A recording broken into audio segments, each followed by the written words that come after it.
Hi, welcome to Wilton Town Talks. I'm Liam. And I'm Jack. And today we're here with Officer Ventura and Mr. Marko talking about school safety.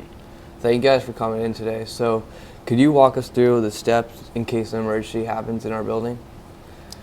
Sure. So there's a variety of emergencies that could take place, and that's why we have this whole list of actions that we have a bunch of plans for. The first one would be a hold. That could be a variety of reasons for why we would go into a hold. One of them being someone's experiencing a medical emergency inside of the hallway. That's when we would have everyone go into their classrooms and go about as business as usual. So still teach and just clear out the hallways so we can give that student or teacher some privacy. Yep. Then we also have a secure. So that's if there's something going on outside of the school, such as like last year we had the coyote in the back of the school. That's when we have all the students and staff come inside and lock the doors, and no one's allowed to go outside at that point. Then we have lockdown. That's when there's a threat inside the school, and that's when you're going to go into the classroom, lock the doors, and turn off the lights and stay out of sight. Then we also have evacuate. That could be for a variety of reasons where we have to get everyone outside of the school. Then shelter, which is if there's some sort of hazmat issue, we go inside, make sure all the vents are sealed.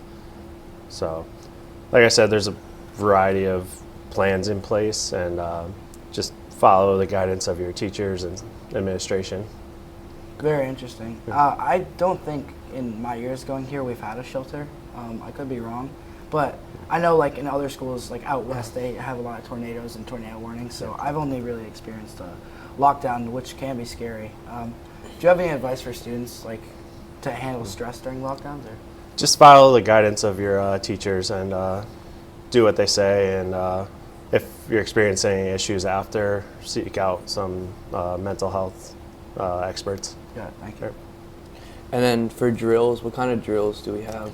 So drills are something that the state asks us to do each and every year. We have a set number that we have to do, whether it's a fire drill, a lockdown drill, a hold, or a secure.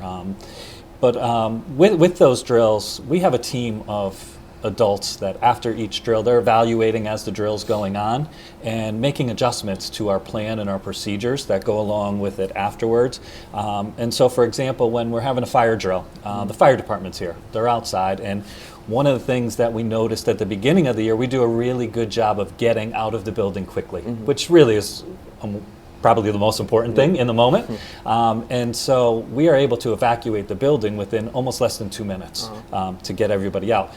The one thing that we noticed that we do need a little bit of work on is once we get outside, where do we go and what do we do? And so one of the things we're going to work on during the course of this year is what do we do when we get outside? And so when we have our next fire drill, we're going to ask students to find their teacher so that the teacher who took attendance in the classroom could then again take attendance outside, so we can make sure that everybody's out of the building.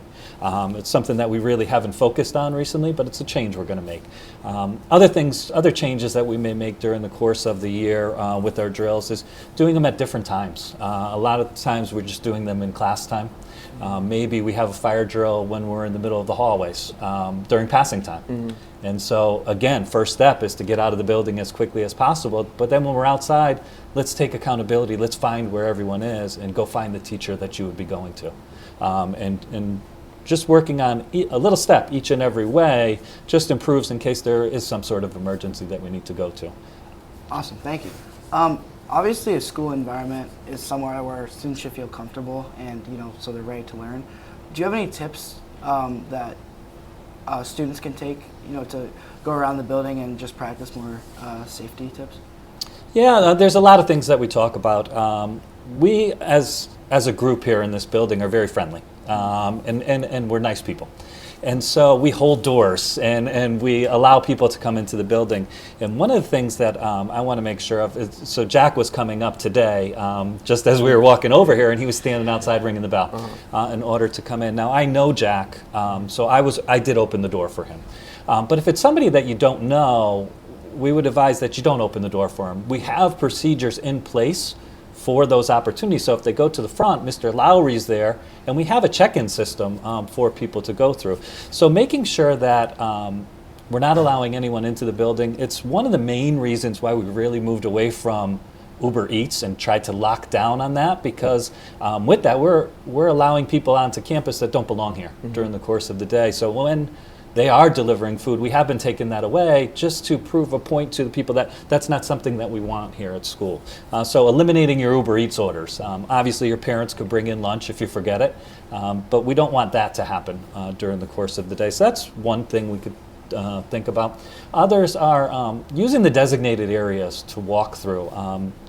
With the cold, we don't want to be outside as long as, right? And so if we're parking in the senior lot and we want to go through the gym class to get out of there. So there's a couple issues with that. One, we don't make sure that those doors are locked behind us, and sometimes even students prop them open and give access to the building. But two, we have classes going on in the gym, and we don't think of it that way, but you're walking through a class. So just exiting through those areas that you're supposed to be exiting through during the course of the day could be another thing. Yeah, I would second what Mr. Marko said. Obviously, if you see something suspicious, report it to a trusted adult, and the appropriate steps will be taken to address that. That's awesome. I feel like we're pretty physically safe in our building, but how could we stay like mentally safe and on social media outside of the building to help protect our students at the school? Yeah, that's a great question. That's something that oftentimes we don't talk about, right? We do talk about the physical safety, but we do have things in place here in the district, which includes gaggle. You've probably seen it a little bit more frequently recently because we've changed the filters, but that idea of gaggle is stopping you from going to some of these websites that could cause some anxiety or some issues, but also that procedure works to alert us, the adults, that people might be talking about things. And I'll give you an example. Health class recently was talking about suicide, and they were researching suicide, and students would research what is the suicide hotline number. And so we were getting alerts that students were doing that because if it wasn't in a health class that was taking place, that's something that we want to know, and we want to be able to get people help for those. So gaggle is this device. I know probably students say, I got gaggled. I've heard them say that to me. But it's just checking in, making sure that people are doing okay. And so that's one of the main factors, one of the main things that we have that kind of help us. Yeah, I mean, social media is huge right now, and just using your sound judgment when you're navigating that. And I will say, just to go back to gaggle for a second, students oftentimes say, well, I was at home when it gaggles. When you're in your school profile, and this is something that, so when you're doing research for a school, your little icon will be up in the right-hand corner of your browser. That means that you're on your school profile, so it's registering all of those. And so that's why sometimes we get some things at home, too, that are happening. That's interesting. On the gaggle topic, per se you were to get gaggled, and like, again, what if it wasn't in health class suicide hotline? What are the steps that the school takes to help like the student kind of figure out what they're going through, maybe offer some support? What is that like? So oftentimes it's with our mental health staff. We have a great mental health staff here that knows of all of the resources and areas where we could get students help. And so oftentimes if a student is looking for that, it's somebody who is looking for help. So it's somebody who's open and is going to have a conversation with that mental health professional. And then we contact different resources within the community, as well as any initial help in the moment that child may need.